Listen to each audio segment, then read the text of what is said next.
জনাব হাসানুল হক ইনু আওয়ামী লীগের নেতৃত্বাধীন ১৪ দলীয় জোটের শরিক দল হিসাবে আওয়ামী লীগ সরকারের একজন সহযোগী পার্টনার ছিলেন এবং আওয়ামী লীগ সরকারের সকল কর্মকাণ্ডে তার সরাসরি সম্পৃক্ততা ছিল। তিনি তৎকালীন প্রধানমন্ত্রী শেখ হাসিনার সাথে কিছু বিষয় নিয়ে কথাবার্তা বলেছেন। সেই কথাবার্তাগুলোর মধ্য দিয়ে সেখানে কারফিউ জারি এবং জঙ্গি ট্যাগ দিয়ে জঙ্গি কার্ড খেলা, জুলাই আন্দোলনকে দুই ভাগে বিভক্ত করে এক ভাগকে জঙ্গি ট্যাগ দিয়ে তাদের উপরে নিপীড়ন বা নির্যাতন চালানো, এইসব বিষয়গুলো তার কথোপকথনের মধ্যে ছিল। আজকে হাসানুল হক ইনু সাহেবের মামলার অবশিষ্ট আর্গুমেন্ট আমি শেষ করেছি। এর আগে আমাদের অন্য প্রসিকিউটর একাধিকবার শুনানি করেছেন। জনাব ইনু সাহেবের পক্ষে তার আইনজীবীগণ একাধিকবার হিয়ারিং করেছেন, সব কিছু হয়েছে। আজকে আমি শুধু ল পয়েন্টে হিয়ারিং করেছি। ল পয়েন্টে হিয়ারিং হচ্ছে এরকম যে জনাব হাসানুল হক ইনু আওয়ামী লীগের নেতৃত্বাধীন ১৪ দলীয় জোটের শরিক দল হিসাবে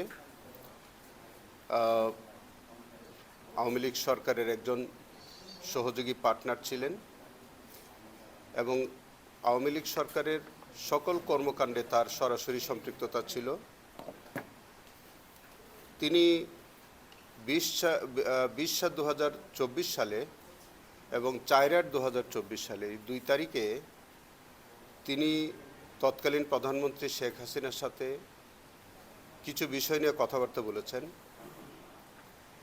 সেই কথাবার্তাগুলোর মধ্য দিয়ে সেখানে কারফিউ জারি এবং জঙ্গি ট্যাগ দিয়ে জঙ্গি কার্ড খেলা এবং তার কুষ্টিয়ায় পুলিশকে বিভিন্ন রকমের নির্দেশনা দেওয়া এবং জুলাই আন্দোলনকে দুই ভাগে বিভক্ত করে এক ভাগকে জঙ্গি ট্যাগ দিয়ে তাদের উপরে নিপীড়ন বা নির্যাতন চালানো, এইসব বিষয়গুলো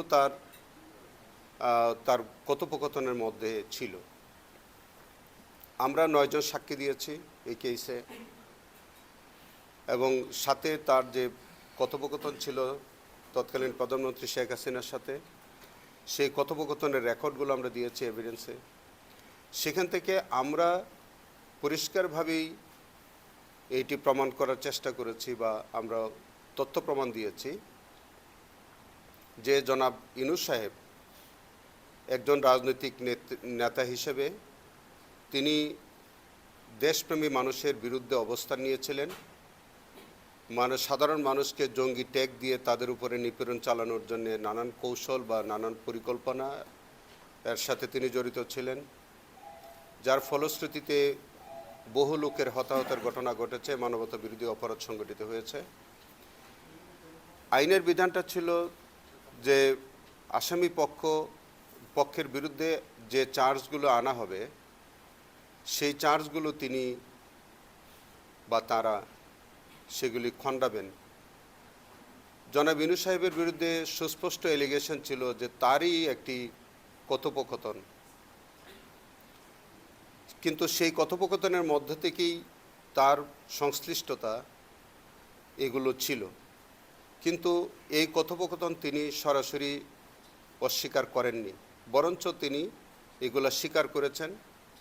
বরঞ্চ তার আইনজীবী বলেছেন যে তখন যারা আন্দোলনকারী ছিল তাদের এই কার্যক্রমটাকে তারা টেরোরিস্টদের কার্যক্রম বলে তিনি আখ্যায়িত করেছেন এবং টেরোরিস্টকে প্রিভেন্ট করার জন্য বিভিন্ন কার্যক্রম বা বিভিন্ন রকমের পদক্ষেপ তারা নিয়েছেন বলে তিনি তাদের এই কার্যক্রমকে বরঞ্চ জাস্টিফাই করার চেষ্টা করেছেন। মূল কথা হচ্ছে জনাব হাসানুল হক সাহেব ইনুর যে কথোপকথন তিনি সেটা অস্বীকার করেন নাই। সেই কথোপকথনের মধ্যে জঙ্গি ট্যাগ দিয়ে জঙ্গি কার্ড খেলার নামে সাধারণ ছাত্র জনতাকে হত্যা করার যে পরিকল্পনা ছিল এবং যে হত্যাকাণ্ড হয়েছে সেই বিষয়টা পরোক্ষভাবে এবং প্রত্যক্ষভাবে অনেক কথাবার্তার মধ্যে দিয়ে সেটার সুস্পষ্ট প্রমাণ এসছে। এইগুলি তিনি অস্বীকার করেন নাই এবং একজন রাজনৈতিক নেতা হিসেবে superior command responsibility, individual responsibility এবং তার প্রত্যক্ষভাবে তিনি সরাসরি মাঠে না থাকলেও তার প্ল্যান, তার পরিকল্পনা এবং তৎকালীন প্রধানমন্ত্রীর সাথে তার যে কথোপকথন সামগ্রিক বিষয়গুলো তা তিনি এবং প্রধানমন্ত্রী এবং তার মন্ত্রিসভার অন্যান্য নেতৃবৃন্দের সাথে তার যে একটা কনস্পিরেসি ছিল, ক্রিমিনাল কনস্পিরেসি ছিল, সেটি আমরা আদালতে আজকে যুক্তিতর্কের মধ্য দিয়ে আমরা তুলে ধরেছি এবং আমরা মাননীয় ট্রাইব্যুনালের কাছে তার বিরুদ্ধে যে আনীত যে চার্জগুলো আছে সেই চার্জগুলোর উপযুক্ত যে চার্জগুলোর প্রমাণ সাপেক্ষে উপযুক্ত শাস্তি আমরা দাবি করেছি।